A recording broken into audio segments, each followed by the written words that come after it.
ఉన్న బంగారాన్ని విడిపించి ఆ రోజు ఆన్లైన్ రేటుకే మేము కొంటాం. Sharma gold company. నమస్తే, మీరు చూస్తున్న సుమన్ టీవీ. నేను మీ కీర్తి. మన నిత్య జీవితంలో అనేక సందేహాలు, ధర్మ సందేహాలు వస్తూ ఉంటాయి. తెలిసి కొన్ని, తెలియక కొన్ని తప్పులు దొర్లిస్తూ ఉంటాము. కొన్ని ఇలాగే చేయాలి, కానీ మనకు తెలియక మరోలా చేస్తూ ఉంటాం. అసలు ఏది ఎలా చేయాలి తెలియజేయడానికి మనతో పాటు ప్రముఖ ఆస్ట్రాలజర్ బ్రహ్మశ్రీ నందిబట్ల శ్రీహరి శర్మ గురువు గారు ఉన్నారు. నమస్తే గురుగారు. వాగర్థ వివ సంపృక్తౌ వాగర్థ ప్రతిపత్తయే జగతః పితరౌ వందే పార్వతీ పరమేశ్వరౌ. సదాశివ సమారంభాం శంకరాచార్య మధ్యమాం అస్మదాచార్య పర్యంతం వందే గురు పరంపరాం. ఆదిత్యాయ చ సోమాయ మంగళాయ బుధాయ చ గురు శుక్ర శనిభ్యశ్చ రాహవే కేతవే నమః. శృంగేరి జగద్గురు పీఠాధిపతులకి, కంచి పీఠాధిపతులకి నమస్కారములు తెలియజేసుకుంటూ కార్యక్రమాన్ని ప్రారంభిద్దాం. గురుగారు, పితృదోషాలకి పిండ ప్రధానానికి ఏంటి వ్యత్యాసం? పితృదోషము, పిండ ప్రదానము వీక్షించేటువంటి మన సుమన్ టీవీ ప్రేక్షకుల్లో చాలామంది ఈ పితృదోషాలకు సంబంధించినటువంటి వీడియోలు చేసినప్పుడైనా, అలాగే పోయిన సంవత్సరం ఈ పితృపక్షాలకు సంబంధించినటువంటి ఈ కార్యక్రమాలు చేసినప్పుడు కూడా చాలామంది సందేహాలు కాల్స్ రూపంలో మనకు లేదా కామెంట్ రూపంలో మనకు తెలియజేస్తున్నారమ్మా. చాలామంది అనుకునేటువంటిది ఏంటంటే పిండ ప్రధానమైన పితృదోషమైన ఒకటే అనుకుంటున్నారు. కాదా గురుగారు? అస్సలు కాదు. ఈ యొక్క విధానంతోనే ఇప్పుడు మా దగ్గరికి అపాయింట్మెంట్ కోసం వచ్చినప్పుడు ఎవరికైనా పితృదోషం ఉంది అన్నప్పుడు చెప్పినప్పుడు సరేనండి తలకాయ ఊపుతారు. తర్వాత పరిహారం చేయించుకున్నారని కొన్నాళ్ళ తర్వాత అడిగితే చేయించామండి అని చెప్తారు. కానీ జరిగిన తర్వాత ఎలా చేశారు, ఏం చేశారు ఒకసారి విధానం చెప్పండి అంటే, మా ఇంటికి వచ్చారండి, చక్కగా పిండ ప్రదానం చేయించారు, తర్పణాలు వదిలారు, ఇవే స్వయం భాగం ఇచ్చాం, ఇదే చెప్పారు పంతులు గారు, పితృదోషం అన్నా పిండ ప్రదానం అని చెప్పి అన్నారు అంటే, అయ్యో అనవసరంగా మీరు పిండ ప్రదానం చేయించుకున్నారు, పితృదోషం వేరు పిండ ప్రదానం వేరు అనేటువంటి విషయాన్ని తెలుసుకోలేకపోయారు. చాలామంది ఈ యొక్క అజ్ఞానంలో ఉన్నారమ్మా. పితృదోషం అనంటే తండ్రి వైపు 7 తరాలు, తల్లి వైపు 4 తరాల్లో కుటుంబంలో ఏవైనా దుర్మరణాలు ఉన్నా, అంటే road accident, fire accident, suicide attempt, నదిలో బావిలో పడి చనిపోవడం, ఇంట్లోంచి వెళ్ళిపోవడం, లివర్ ఫెయిలే, కిడ్నీ ఫెయిలే, క్యాన్సర్తో చనిపోవడం, 60 సంవత్సరాల లోపల అల్పాయుషుతో ఏ విధంగా చనిపోయినా, అలాగే కరోనాతో చనిపోయినా, స్త్రీ హత్య, గోహత్య, బ్రాహ్మణ హత్య, అలాగే పిల్లిని చంపిన, కాలసర్పదోషంలో జన్మించిన, కుటుంబ సభ్యుల మధ్య అవగాహన లేక ఎవరికి వాళ్ళు ఎవరి దారి వారదన్నట్టుగా ఉంటున్నా, కుటుంబంలో ఎవరికి పెళ్ళిళ్ళు కాకుండా ఇబ్బంది పడుతున్నా, పెళ్ళిళ్ళు అయినప్పటికీ సంతానంతో కలగక ఇబ్బంది పడుతూ ఉన్నా, ఎప్పుడు మిస్క్యారీస్ అవుతూ ఉన్నా, అలాగే కులాంతర మతాంతర వివాహాలు కుటుంబంలో జరిగినా, శారీరక మానసిక లోపాలతో పిల్లలు జన్మించినా, అలాగే ఎన్ని పెళ్ళిళ్ళు అయినప్పటికీ డైవర్స్లు అవుతూనే ఉంటుంటాయి, మళ్ళీ కొత్తగా పెళ్లి చేసుకుంటూ ఉంటుంటారు, ఒక సుఖమైన దాంపత్య జీవితం ఒకరి జీవితంలో లేకపోయినా, అలాగే ఇలా ఎన్ని పూజలు చేసినా ఆ పూజా ఫలితం పొందకుండా ప్రయత్నాలన్నీ అక్కడే ఆగిపోయినా, జీవితంలో అభివృద్ధి అనేటువంటిది లేకుండా ఎక్కడ వేసిన గొంగడు అక్కడనే అన్నట్టుగా ఉండి, ఎక్కడ మొదలు పెట్టామో కొద్దిగా ఎదుగుదల ఉంటుంది తప్ప అనుకున్నంత ఎదుగుదల లేకపోయినా, అన్నీ నోటి దాకా వచ్చి, అన్ని ప్రయత్నాల్లో నోటి దాకా వచ్చి వెనక్కి వెళ్ళిపోయినా, అలాగే ఇంకా ముఖ్యంగా చెప్పాలంటే ఒక తీరని కోరిక వాళ్ళలో ఉండిపోతుంది. ఇల్లు కట్టుకోవాలనో, కారు కొనుక్కోవాలనో, లేకపోతే మంచి ఉద్యోగంలో స్థిరపడాలనో. కొంతమంది గవర్నమెంట్ కోసం ప్రయత్నం చేస్తుంటారు, అన్ని దాదాపు 3-4 ఇంటర్వ్యూల దాకా వెళతారు, ఇంటర్వ్యూలో ఫెయిల్ అయిపోతారు. ఇట్లాంటివి అంటే అవకాశాలన్నీ ఇక అయిపోతున్నట్టు అనిపిస్తాయి, కానీ ఏది పూర్తి కాకుండా పోతుంటాయి. కొంతమంది వ్యాపారం చేస్తుంటారు, ఇక అయిపోయింది, ఇక ఆ టెండర్లు మనకే వచ్చాయనుకుంటారు, కానీ ఎవరికో పోతుంటాయి. అంత కాన్ఫిడెంట్గా జీవితంలో ఉండి ఒకేసారి డబాలన కింద పడిపోవడం, ఇలాంటి స్థితిలో ఇటువంటి లక్షణాలు ఏ కుటుంబంలోనైతే ఉంటాయో ఆ కుటుంబంలో, ఇంకా చెప్పాలి అంటే మందులకి నయం కాని రోగాలతో బాధపడుతున్నా, తరచూ యాక్సిడెంట్స్కి గురవుతున్నా, అలాగే నరఘోష, నరదృష్టి ప్రయోగ బాధలు తరచూ పిల్లల కుటుంబాల మీద పడుతున్నా, ఇవన్నీ పితృశాపాలే. అంటే ఇంట్లో ఎవరిపైన ఎఫెక్ట్ ఎక్కువగా అందరికీ ఉంటుంది, ఒకరి వ్యక్తిగత జాతకం మీద ఆధారపడి. అందుకనే చెప్పాను, తండ్రి వైపు 7 తరాలు, తల్లి వైపు 4 తరాలు అనేది లెక్కలో తీసుకోమన్నది.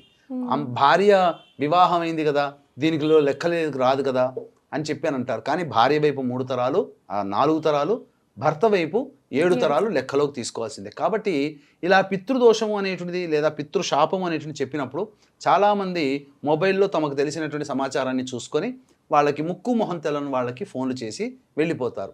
అక్కడ చేయించేటువంటి పరిహారాల్లో ఎలా ఉంటుందనంటే, యజ్ఞోపవీతం ఉన్నటువంటి కుటుంబాలకైతే ఒక రకంగా చేస్తారు, యజ్ఞోపవీతం లేని కుటుంబాలకి ఇంకొక రకంగా చేస్తారు. తద్వారా మోసపోతున్నారు. పైగా ఇవి చేయించేటువంటి ఆశ్రమాలు భారతదేశంలో 21 చోట్ల ప్రాంతాల్లో ఉన్నాయి. ఒక్కొక్క ఆశ్రమంలో 15 నుంచి 20 మంది చేయించే వాళ్ళు ఉంటారు. ఉన్నప్పుడు ఏం జరుగుతుందనంటే అందులో ఒకరిద్దరు మాత్రమే ఎక్స్పర్ట్స్ ఉంటారు. మిగతా వాళ్ళందరూ కూడా ట్రైనీలు, అప్పుడప్పుడే వచ్చేటువంటి వాళ్ళు. కాబట్టి వాళ్ళు చాలా స్పీడ్గా చేయించేస్తుంటారు, సరిగ్గా చేయించరు. అందువల్ల ముక్కు మొహం తెలని వాళ్ళ దగ్గర పోయినప్పుడు వాళ్ళు ఒక బిజినెస్గానే ట్రీట్ చేస్తారు తప్ప వీళ్ళకి దోషాన్ని తొలగించాలనేటువంటి భావన ఉండదు. అందుకనే ఇది గమనిస్తూనే ఈ పితృదోషం గురించి గత 15 సంవత్సరాలుగా చెప్తూ వస్తున్నాము. గత 10 సంవత్సరాలుగా ఇటువంటి కార్యక్రమాలు మన పీఠం ఆధ్వర్యంలో తరచుగా చేయిస్తూ ఉన్నాం. తరచుగా చేయిస్తున్నప్పుడు ఏం జరుగుతుందనంటే మనం దగ్గరుండి తీసుకుపోతామమ్మా. తీసుకుపోయి చక్కగా ఈ యొక్క యజ్ఞోపవీత ధారణ ఉన్నటువంటి కుటుంబాలకు ఏ విధంగా సశాస్త్రీయంగా జరుగుతుందో అదే విధంగా అందరికీ సశాస్త్రీయంగా చేయించడం జరుగుతుంది. ఇప్పుడు పూజ చేసే విధానంలో వాళ్ళకేం తెలుస్తుంది, ఇట్లా పూజ ఇలా చేయాలి అలా చేయాలని తెలియదు. కాబట్టి తెలనటువంటి వాళ్ళకి ఏది పూజ చేసినారని అనుకుంటుంటారు. కానీ మనమైతే దగ్గరుండి భయంతో, అందరికంటే ముఖ్యంగా వాళ్ళకి ఆ పితృదోషం తొలగాలనేటువంటి ఒక ఆర్ద్రమైనటువంటి హృదయంతో చక్కగా దగ్గరుండి చేయి పట్టుకొని అలా చక్కగా నిదానముగా ఎటువంటి తొట్టుపాటు లేకుండా చక్కగా ఇటువంటి కార్యక్రమం అనేటువంటిది తరచుగా చేయిస్తూ వస్తున్నాం. ఇప్పుడు పితృపక్షాలు అనేటువంటివి మనకు ఉన్నాయి. ఈ పితృపక్షాలు కూడా ఈ యొక్క పితృదోష నివారణకి అనుకూలమైనటువంటి పరిస్థితి ఉన్నటువంటిది. కాబట్టి మామూలు రోజుల్లో జరిగేటువంటి పితృదోషం కంటే ఈ పితృపక్షాలలో కనుక జయించుకునే పితృదోషం అనేటువంటిది చాలా ఎఫెక్టివ్గా ఉంటుంది, ఫలితాలు శీఘ్రంగా ఉంటాయి. అయితే చాలామంది ఏమనుకుంటారంటే కోరికలు తీరడం కోసం ఈ యొక్క పితృదోషం చేయించుకుంటుంటారు. కానీ కుటుంబంలో మోక్షాన్ని పొందనటువంటి, ఇలా దుర్మరణం పాలైనారు కదా, వాళ్ళకి మోక్షాన్ని పొందకుండా ఉంటుంటారు. ఆ మోక్షాన్ని పొందని ఆత్మలకి మోక్షాన్ని ప్రసాదించే బాధ్యత ఆ కుటుంబంలో జన్మించిన వారసులది. వాళ్ళు ఇచ్చిన ఆస్తుపాస్తులు మనం ఎలా అయితే అనుభవిస్తున్నామో వాళ్ళకి కలిగినటువంటి ఆ దుస్థితిని పోగొట్టే బాధ్యత కూడా మన మీద ఉంటుంది. కాబట్టి ఆ విధంగా మోక్షాన్ని పొందని ఆత్మల కోసం భావనగా బాధ్యతగా చేయిస్తున్నామనే భావనతో చేసుకోవాలి. దీనివల్ల ఏం జరుగుతుంది, మనకు వరాలు ఇవ్వడం అనేటువంటిది దేవతల కంటే, గుర్తుపెట్టుకోండి, చాలామంది సుమన్ టీవీ ప్రేక్షకులకు తెలియంది ఏంటంటే మనం ఏదో దేవుడిని పూజ చేసి ఆ దేవుడు వరం ఇచ్చాడు అనుకుంటారు. ఆ దేవుడికి వరం ఇచ్చినా ఆ వరాన్ని మనము పొందాలి అని అంటే పితృదేవతల అనుగ్రహం ఉంటే తప్ప ఆ వరాన్ని మనం అనుభవించలేం. వరాలు ఇవ్వడానికి ఏంటంటే ఇస్తాడు, కానీ ఆ వరాన్ని అనుభవింపచేసే శక్తిని పితృదేవ లోకం నుంచే వస్తుంది. మనకు ఈ మానవులకి పితృలోకం నుంచే వస్తుంది.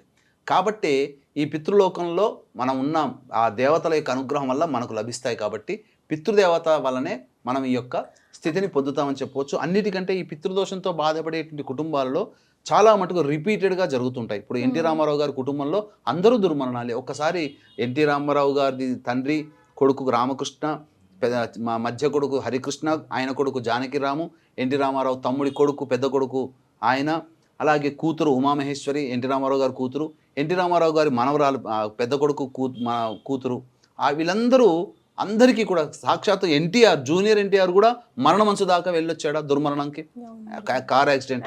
ఇలా దుర్మరణాలు జరుగుతుంటాయి. ఇప్పుడు ఇంకా చెప్పాలి అంటే ఇప్పుడు బిగ్ బాస్ 8 సీజన్లో నాగమణికంఠ అనేటువంటి అబ్బాయి ఉన్నాడు. అతని తండ్రి కూడా అతను చిన్నగా ఉన్నప్పుడు యాక్సిడెంట్లో పోయాడట. తర్వాత ఏమైపోయింది, కుటుంబం చిన్న భిన్నం అయిపోయింది. ఇప్పుడు ఏకాకిగా మిగిలాల్సినటువంటి పరిస్థితి వచ్చింది. వివాహం చేసుకున్న అక్కడ ఈ యొక్క సంబంధించినటువంటి ఆడపిల్లే పుట్టింది. అంటే ఈ యొక్క పితృదోషంలో ఒక లక్షణం ఏంటంటే కేవలం ఆడపిల్లలే సంతానంగా ఉంటారు, పురుష సంతానం ఉండదు.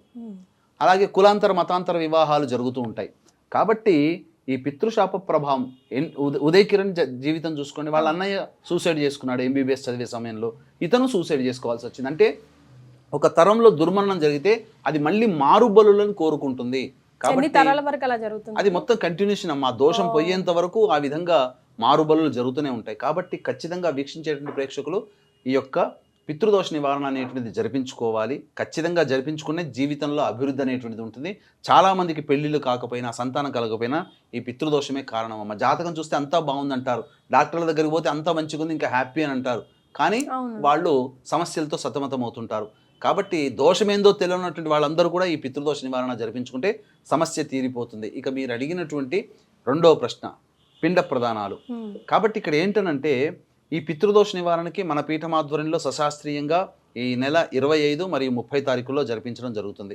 అలాగే పిండ ప్రదానము, పితృదోషం వేరువేరు. పిండ ప్రదానం అనేటువంటిది గతించిన మానవులకి ఆకలి దప్పులను తీర్చడం కోసం ప్రతి సంవత్సరం వాళ్ళు చనిపోయినటువంటి తిథి రోజున జరిపించుకునేటువంటిది పిండ ప్రదానం మరియు తర్పణాది కార్యక్రమాలు. ఎలా చేయాలి? వాళ్ళు చనిపోయినటువంటి రోజున ఒక తిథి ఉంటుంది, ఒక మాసము ఒక తిథి. ఆ తిథి ప్రకారం వెయిట్ చేయాలి. ఆ మాసం ఆ తిథి రాగానే ఆ తిథి రోజున బ్రాహ్మణుణ్ణి పిలిపించి అప్పుడు ఆ రోజున చనిపోయినటువంటి వాళ్ళ యొక్క ఫోటోలు దక్షిణ దిక్కుగా పెట్టాలి. అక్కడ దీపారాధన, ఆవు నేతితో దీపారాధన చేయాలి.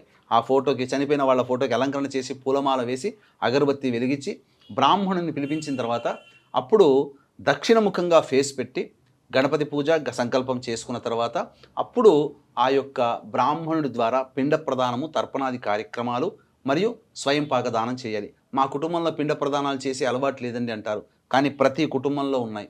యజ్ఞోపవీత ధారణ ఉన్నటువంటి కుటుంబాలకి అన్నప్రసాదంతో పిండము పెడితే మిగతా వాళ్ళకి బియ్యం పిండి, యవల పిండి, అలాగే గోధుమ పిండితోనైనా కానీ పిండ ప్రదానాలు చేయవచ్చు. పిండ ప్రదానం చేసిన తదనంతరం తర్పణాది కార్యక్రమాలు, నువ్వుల నీళ్లతో తర్పణాలు వదలాలి. ఇలా ఈ బొటన వేలు, కుడి చేతి బొటన వేలు మీదుగా ఇలా వదులుతూ తర్పణాలు వదలాలి.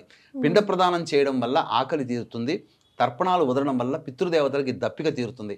వీక్షించేటువంటి సుమన్ టీవీ ప్రేక్షకులు గమనించాల్సిన అంశం ఏంటంటే, మీ యొక్క కుటుంబ సభ్యులు చనిపోయినటువంటి మాసములో ఏ మాసంలో చనిపోతారో, అనగా ఇంగ్లీష్ మాసం కాదు, తెలుగు మాసం, ఏ తిథిన, కృష్ణపక్షమా శుక్లపక్షమా, ఆ పౌర్ణమి ముందా అమావాస్య ముందా అని తెలుసుకొని తద్వారా ఆ తిథి రోజున మీ యొక్క కుటుంబ సభ్యుల యొక్క వ్యక్తి యొక్క ఆత్మలు మీ కుటుంబంలో గుమ్మం దగ్గర ఉంటాయట. మా వారసుడు పిండ ప్రదానం చేస్తున్నాడు, అలాగే తర్పణాది కార్యక్రమాలు చేస్తున్నాడు, ఆ పుణ్యఫలాన్ని తీసుకొని మేము మా లోకానికి వెళ్ళిపోవాలి, మాకున్నటువంటి బాధల్ని తగ్గించుకోవాలి అనేటువంటి యొక్క కర్మను తగ్గించుకోవాలని ఎదురు చూస్తారట.